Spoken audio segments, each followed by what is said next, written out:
que le Seigneur m'a fait la grâce de diriger, c'est l'évangile de grâce, l'évangile vrai que nous prêchons, parce que c'est ce que Christ nous a recommandé de faire.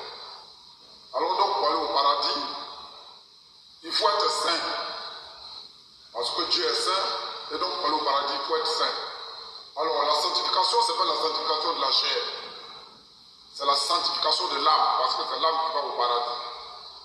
Alors comment l'âme peut devenir pure?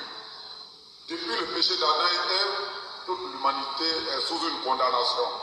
Alors le livre de Romains 5, verset 12 et Romains 5, verset 19, ces deux passages sont très clairs. Alors, le péché qui est tombé sur Adam, nous qui sommes nés d'Adam et Ève, nous avons hérité de ce péché. Et Jésus vient pour nous relater, il donne l'ensemble des péchés qui se trouvent dans le corps de l'homme. Dans le livre de Marc 7, verset 20 au verset 23, Jésus donne les détails des péchés qui sont dans le corps de l'homme. Qu'est-ce que Jésus voulait nous donner de comprendre? Il voulait simplement que nous comprenions que nous sommes des pécheurs. Parce que lui, il est venu chercher et sauver les pécheurs. Alors, si nous n'avons pas conscience, que nous ne reconnaissons pas nos pécheurs, que nous ne reconnaissons pas que nous sommes des pécheurs, nous ne pouvons pas être sauvés. Alors, comme notre âme est souillée, notre âme est assise dans le péché est assis dans notre âme, alors pour qu'on soit sauvé, il faut que le péché quitte notre âme. Mais comment le péché peut quitter l'âme? Dans un premier temps, il faut d'abord que nous reconnaissons que nous sommes des pécheurs. Cette nature-là, nous devons reconnaître devant le Seigneur.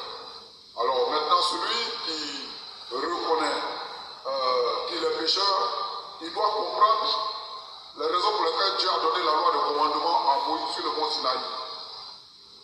Alors Dieu a donné la loi. Est-ce que la loi que Dieu a donnée à Moïse sur le mont Sinaï, c'était pour que nous mettons en pratique? Alors, quand nous lisons, nous constatons à la lumière de Exode 22, verset 18, il dit, tu ne laisseras pas vivre la sorcière. Et Exode 20, verset 13, il dit, tu ne tueras point. Alors, ces deux lois, quand nous lisons, nous nous rendons compte que l'homme ne peut pas appliquer la loi. Alors, certaines personnes ont l'habitude de dire que mais la loi de Dieu, on peut appliquer une partie. Ah non, c'est une erreur. Quand nous lisons Jacques 2, verset 10 au verset 11, nous nous rendons compte que la loi que Dieu a donnée à Moïse, Dieu a donné 10 commandements, 613 articles de loi. Les 613 articles de loi, nous ne pouvons pas mettre en pratique. Or, devant Dieu, il faut mettre tout ça en pratique.